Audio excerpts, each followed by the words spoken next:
He's an American motivational speaker, author, and former television host. As a motivational speaker, he uses a catchphrase, "It's possible," and encourages people to chase their dreams. He was the host of The Les Brown Show. He's Les Brown, and here are his top 10 rules for success.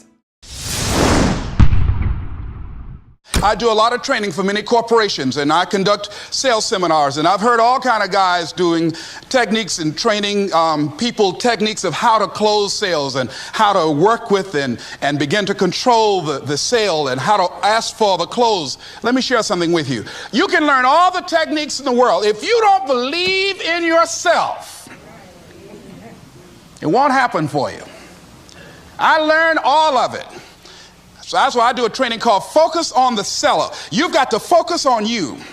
And as you convince you, as you sell yourself every day, you will begin to see a difference in the things that you're doing. Selling yourself on your ability to perform a job, to achieve a certain objective. Telling yourself every day, here I go again. And I got what it takes.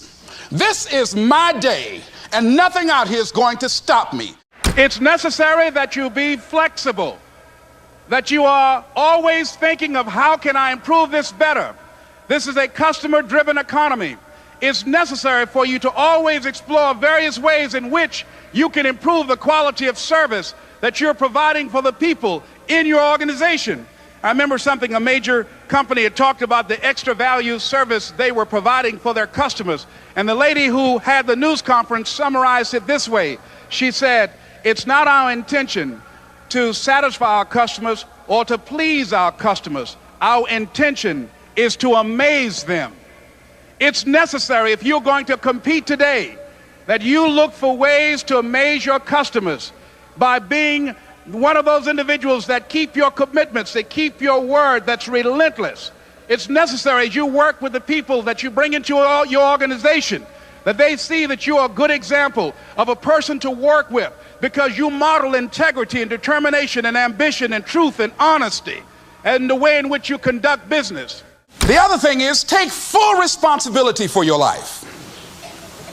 Accept where you are and the responsibility that you're going to take yourself where you want to go. Someone said we have two primary choices in life. We can either accept conditions as they exist, or we can take the responsibility to change them. See, a lot of people want to exempt themselves from taking responsibility. All they want to do is talk about the problem. Every time you see them, they'll tell you their story over and over and over and over again. No. You want to take responsibility for your life. I got me here, I can get me out of this. And I'm getting out. I'm not going to be a volunteer victim. George Bernard Shaw said there are two kinds of people in life. You know, he said those that make things happen, those that watch things happen, and those that don't know what happened. And he said the people that get along in this life look around for the circumstances that they want, and if they can't find them, they make them. They create them. So part of beginning to get unstuck, you've got to decide that the behavior pattern that you have adopted doesn't work for you. You've got to change your strategies, and changing your strategy means reinventing your life. Recreating you, and you have the power to do that. You can decide that you're going to change, that you're not going to be a wimp. You can decide that you're going to stand up to life. You can decide that I'm going to live each day as if it were my last. You have the power to make that decision. You can decide I'm going to work on myself and develop myself. I'm going to empower me. And all of these things that are happening to me right now, they're just temporary inconveniences. They're not stronger than I am. I'm in charge here. Overcoming the negative conversation, that inner dialogue that's going on all the time, even when you don't want it to be there. You can't stop yourself right now from thinking. You can't do it. It's going on. And so learning how to empower yourself, part of doing that is standing up to yourself. You've got to stand up inside yourself sometimes and say, shut up. You've got to do this. I was going to give a presentation, and this voice inside of me saying, you can't do this. You don't have everything it takes. Shut up. I'm behind on my bills, and you're telling me what I can't do. I have got to do it. You'll get scared sometimes. Your mind will go blank on you. Some people you will allow to unnerve you, and you wonder, what's wrong with me? I'm not crazy. That's why you've got to learn to make a conscious, deliberate, determined effort to stand up inside yourself. Working on yourself, watching that inner dialogue, it will determine the quality of your life. Next thing is that you've got to activate the thinker in you. Don't allow your emotions to control you. We are emotional, but you want to begin to discipline your emotion. If you don't discipline and contain your emotions, they will use you. Your mind goes on automatic, just like a God. You know, I loved reading the book called As a Man Thinketh by James Allen. He uses the analogy of the mind being like a garden. You know, weeds don't have to have any encouragement to grow. You don't have to water them. They don't have to get sunshine. They don't have to have fertile ground. They will grow through the cracks of a sidewalk. Am I right? But if you want to grow orchids or roses or any kind of exotic flowers, there are special processes and procedures you must go through. Well, by the same token, you don't have to force yourself or motivate yourself to think negatively, to be depressed, to hate somebody, to want revenge, to want to get back at somebody, to beat yourself up over the head, to feel loaded with guilt. You don't have to make any effort to do that. Your mind is on automatic. It will do that by itself. But if you want to begin to move into your own personal greatness, if you want to begin to really enjoy a happy, successful, healthy life, you've got to be willing to go against the tide. You've got to be willing to harness your will and say, in spite of this, I'm in control here. I'm not going to let this get me down. I'm not going to let this destroy me. I'm coming back, and I'll be stronger and better because of it. You have got to make a declaration that this is what you stand for. You're standing up for your dreams. You're standing up for peace of mind. You're standing up for health. You want it, and you're going to go all out to have it. It's not going to be easy. When you want to change, it's not easy. If it were in fact easy, everybody would do it. But if you're serious, you'll go all out. I don't care how good you are. I don't care how talented you are. I don't care how much you work on yourself. There are some times when things aren't going to go right. They just are not going to go right. There are times when anything that can happen will happen. Murphy's Law will be knocking at your door. Why? I don't know why. That's called life. And you have to deal with it. Sometimes your life will be in a slump, just like sports. Some of the best shooters can't hit baskets different times in games. They get in a slump. Do they sit on the sideline and say, you know, I just didn't hit a basket today? No, they continue to execute. I suggest to you that if you are facing a challenge, don't stop. Stay busy. Work your plan. Continue to do those things that you know that work for you after you have evaluated yourself in the situation. Continue to move. Stay busy, stay busy, stay busy. I was working on a job, and I came home one day. I was married at the time, and I told my former wife, I said, that guy Bert I work for is stupid. She said, if he's so stupid, why does he sign you a paycheck? Now, you see why I divorced her, right? I couldn't stand her. That night, I could not sleep well. Here was a guy that was controlling my life. I was going through all kinds of changes because this man controlled my paycheck.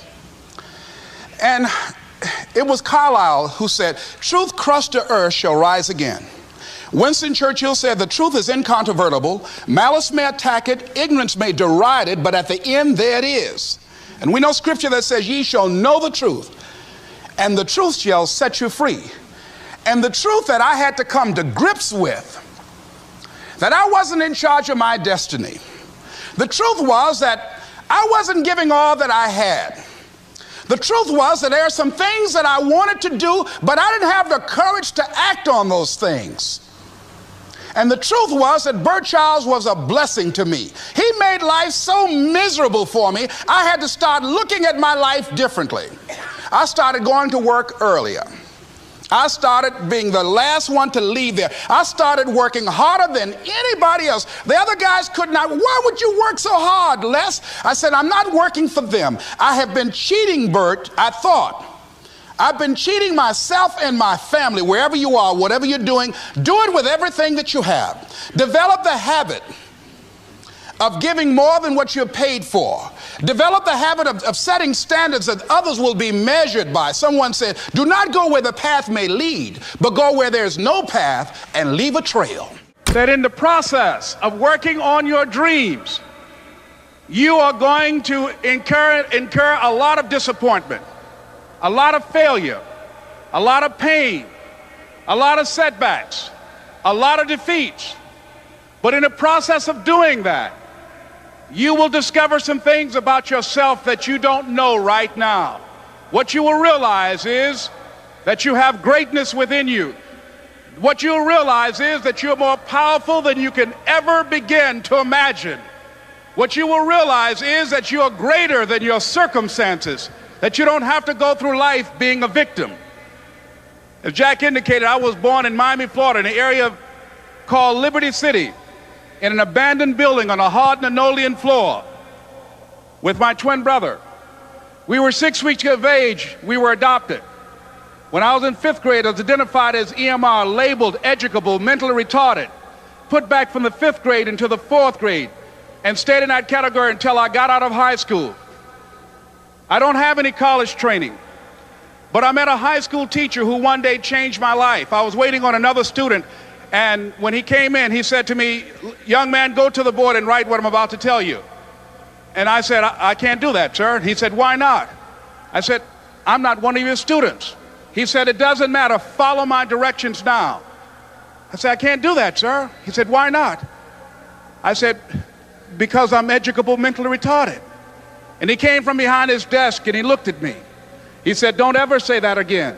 Someone's opinion of you does not have to become your reality. I'm saying this is a time more than ever that you want to begin to inoculate yourself with positive words, coming to conventions, showing up on meetings, being on the calls, to make yourself unstoppable, to get out of your mind the polluting negative thoughts that's causing most people to go through life being stuck because they're volunteer victims. Somebody said that many people die at age 25 and don't get buried until they're 65 because they got so much garbage in their minds. You are here because you've got a clear vision of what you want and where you're going. Give yourselves a round of applause. Come on, bring your energy level up. Yes, yes. You want more. You want more. You're different. You're different than everybody else.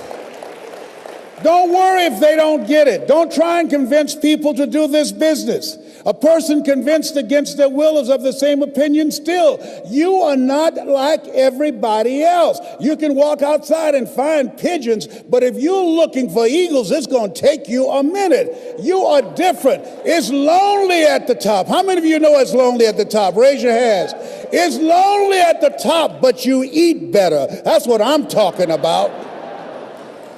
You're different. One great entrepreneur said, I choose not to be a common man. It's my right to be uncommon if I can. I seek opportunity, not security. I do not wish to be a kept citizen, humbled and dulled by having the state look after me. I want to take the calculated risk, to dream and to build, to fail and to succeed. I refuse to live from hand to mouth. I prefer the challenges of life to the guaranteed existence, the thrill of fulfillment to the still calm of utopia. I will never cower before any master, nor bend to any threat. It's my heritage to stand erect, proud and unafraid, to face the world boldly and say, this I have done. You showed up because you're building a business that you can stand and say, I did this. I did this.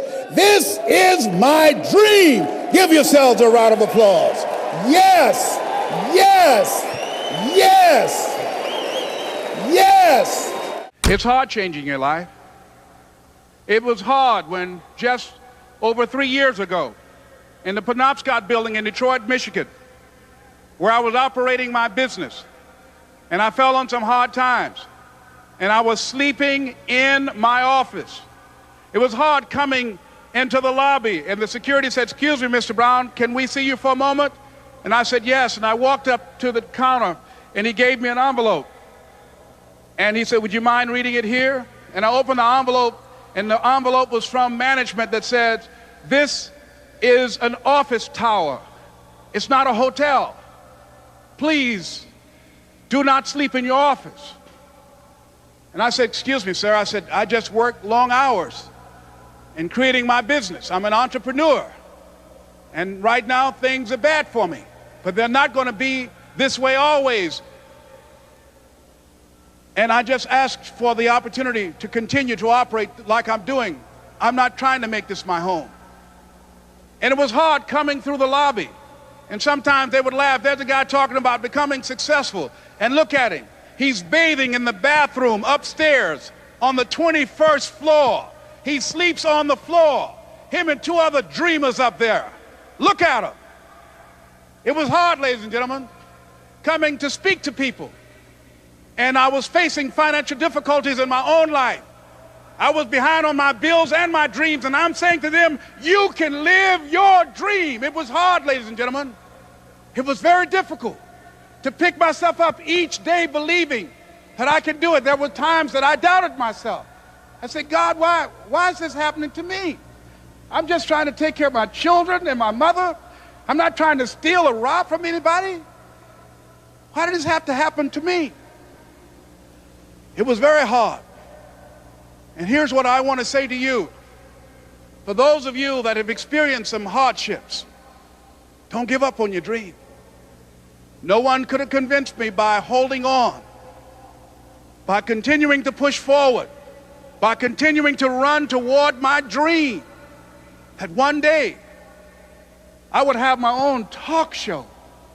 It's a long shot, ladies and gentlemen, from Liberty City, an abandoned building on a floor, never knowing my mother or father. It's a long shot. Being here with you today in this dome in Atlanta, it's a long shot. No college training, labeled educable, mentally retarded, but I kept running toward my dream.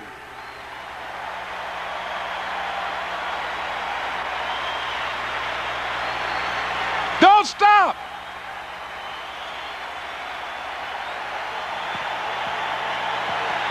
Don't stop.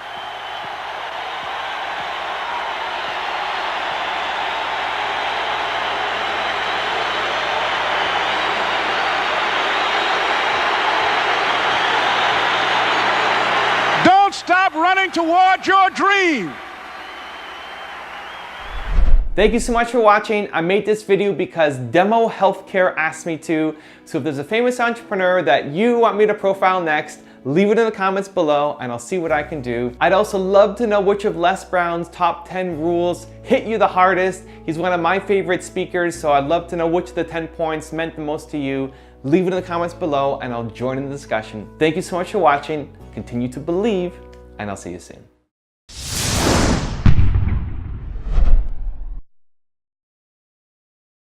Program your mind deliberately. The reason that most people don't achieve their goals is because they are thinking like everybody else. 16 revolutionary words. Be ye not conformed to this world. Be ye transformed by the renewing of your mind. That's an ongoing process. What are your goals? What are your dreams?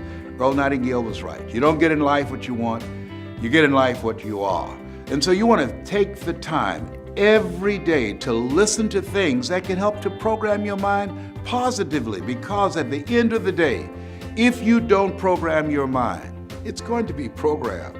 Trust me, it's going to be bombarded with all kind of head trash, commercials. I was at a service station pumping gas and a commercial came up.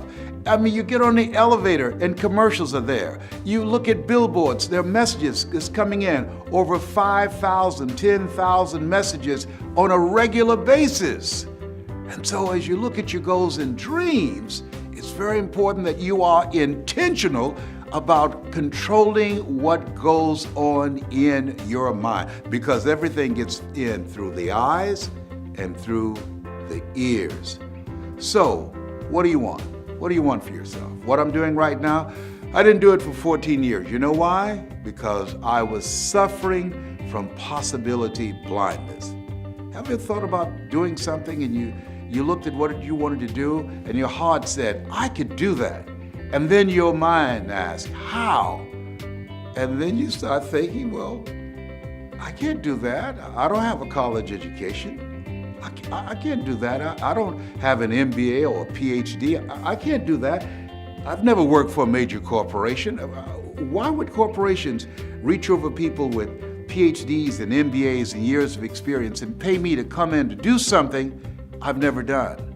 I thought about doing this for years, and I talked myself out of it. There's an African proverb that says, if there's no enemy within, the enemy outside can do us no harm. Shakespeare says, therefore, dear Brutus, it's not in our stars, but in ourselves that we are underlings. And so as you look at yourself and look at your goals and look at your dreams, I'm saying to you that it's possible. Because if anybody at any point in time had a goal, had a dream of what they wanted to achieve, and they made it happen, then it's possible that you can do it too. But you've got to be intentional about programming your mind. It's necessary that you detoxify your life, that you have to look at your life and look at the people in your life. And Jim Rohn said, ask the question, what is this relationship doing to me? See, most people never live their dreams because they are saddled with too many toxic, negative, energy-draining people in their lives. You gotta look at the people around you and ask, is this relationship, is it helping me to grow mentally, emotionally, financially, spiritually? On the financial part, MIT did a study. You earn within $2,000 to $3,000 of your closest friends. It's necessary, if you are serious about your dream, that you detoxify your life. Dr. Dennis Kimbrough out of Atlanta said, if you are the smartest one in your group, you need to get a new group. When I heard that, I got all the broke people out my life. Why? Because people rub off on you. John H. Johnson, who had a loan of $500 from his mother and built a $400 million empire with Ebony Magazine and Jet Magazine, fired his best friend. And the reporter asked him, why'd you fire your best friend? He said, he told me I couldn't do it. He said, hell, I didn't think I could do it. I didn't need anybody on my payroll to tell me. So you have to look at your life and say, hey, who's in my circle? Who's in my ear? The only reason that most of us don't accumulate a level of achievement in our lives, one, most people end up aiming low. That's what I did most of my life, that most people fail in life, not because they aim too high and miss. Most people fail in life because they aim too low and hit. And that's what I did. I was a disc jockey. I was very satisfied. I achieved a level of professionalism and mastery in that area. And then someone challenged me and said, you can do more. And it took him 14 years to convince me to become this person that you now see. This person that you now see, this voice, which I consider my power voice, I had absolutely no idea that this person existed.